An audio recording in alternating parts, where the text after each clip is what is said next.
साथियों, आज बात करेंगे अनिल मिश्रा। मध्य प्रदेश का ये कौन है?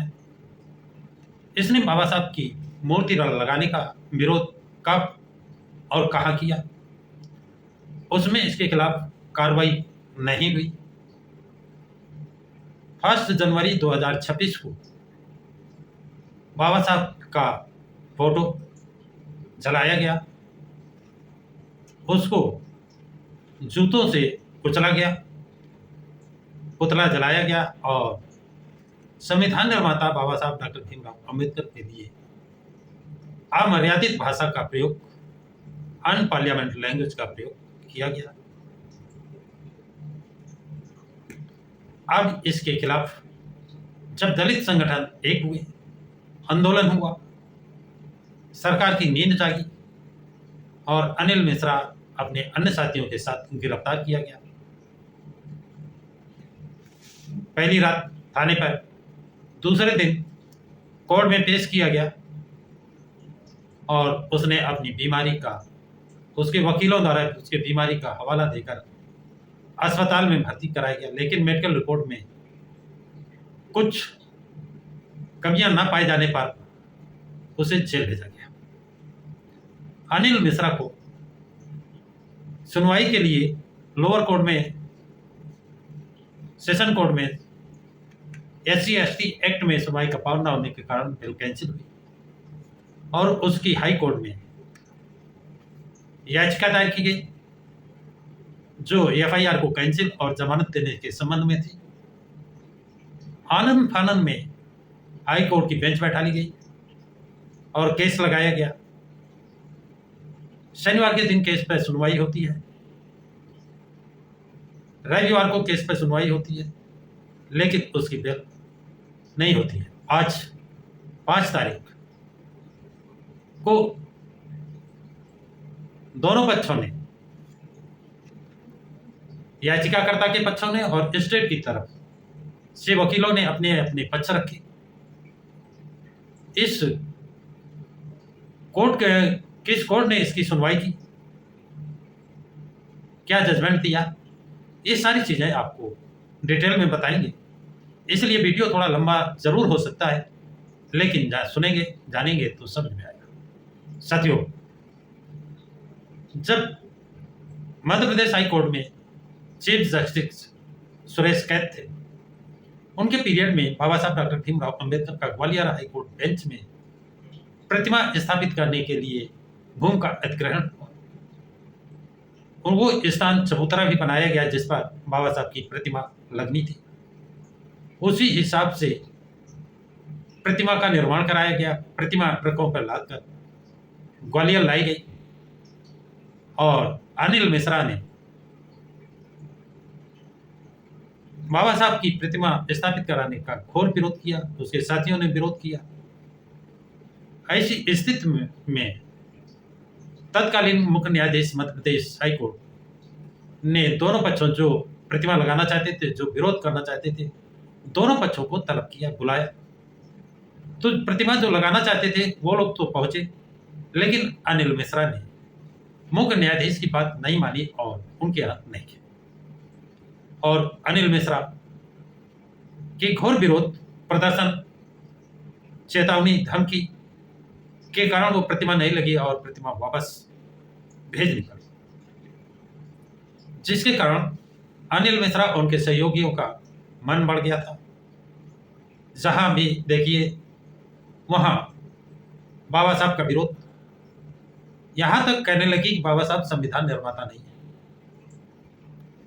इसके लिए वो तरह तरह की दलीलें देने लगे, जिसके कारण दलित समुदाय, OBC समुदाय, मुस्लिम समुदाय, बौद्धिस्ट समुदाय, ईसाई समुदाय को ये बात बड़ी नागवार लगी और अनिल मिश्रा बढ़ चढ़ करके बयानबाजी कर रहा था। इसी का परिणाम हुआ कि 1 जनवरी को उसने बाबा साहब डॉक्टर भीमराव अंबेडकर की फोटो जलाया, जूते से रगड़ा, पैरों से कुचला, उनका अपमान किया संविधान निर्माता बाबा साहब का निर्माण किया, भारत रत्न बाबा साहब डॉक्टर भीमराव अंबेडकर का अपमान किया, दलित संगठनों ने मिलकर आंदोलन किया, मुकदमे की मांग की, तब जाकर के अनिल मिश्रा और उसके साथियों के खिलाफ मुकदमा क्राइम हुआ। उसमें SC/ST की धाराएं भी लगाई गई। दबाव को देखते हुए, अपराध की कृति को देखते हुए, राज्य में शांति व्यवस्था रखने हेतु पुलिस प्रशासन सक्रिय हुआ और अनिल मिश्रा और उसके सहयोगियों को गिरफ्तार किया, जेल भेजा गया। जेल में जब अदालत भेजा गया तो उसको बीमार साबित किया गया। बीमार वकीलों ने बताया, उसका मेडिकल कराया गया, अस्पताल में भर्ती किया। लेकिन जब उसकी मेडिकल रिपोर्ट में कुछ भी नहीं आया तो अदालत ने उसको 14 दिन रिमांड पर जेल भेज दिया। आज अनिल मिश्रा ग्वालियर जेल में है अपने सहयोगियों के साथ। अब उसके वकीलों ने, याचिकाकर्ताओं ने उसकी तरफ से हाई कोर्ट में बेल एप्लीकेशन डाली और FIR रिक्वेस्ट करने और जमानत की याचिका दायर की, जिसकी सुनवाई जस्टिस अहलूवालिया और जस्टिस आशीष श्रोती बेंच ने की। इनके लिए स्पेशल बेंच बैठा दी गई थी। पहले दिन पूरा साक्ष्य नहीं दे सके, दूसरे दिन 4 तारीख संडे को लगाया गया केस।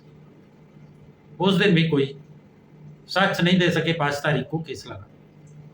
5 तारीख को अपीलकर्ता की तरफ से senior advocate RK Sharma, Prashant Sharma advocate, Rajiv Sharma advocate, Sameer Srivastava advocate और संकल्प शर्मा एडवोकेट ने पैरवी की। जबकि सरकार की तरफ से, स्टेट गवर्नमेंट मध्य प्रदेश की तरफ से Prashant Singh advocate general, Brahmadatt Singh additional advocate general, Vivek Khedkar और दीपेंद्र सिंह कुशवाहा तथा SS कुशवाहा गवर्नमेंट एडवोकेट तथा सोहित मिश्रा गवर्नमेंट एडवोकेट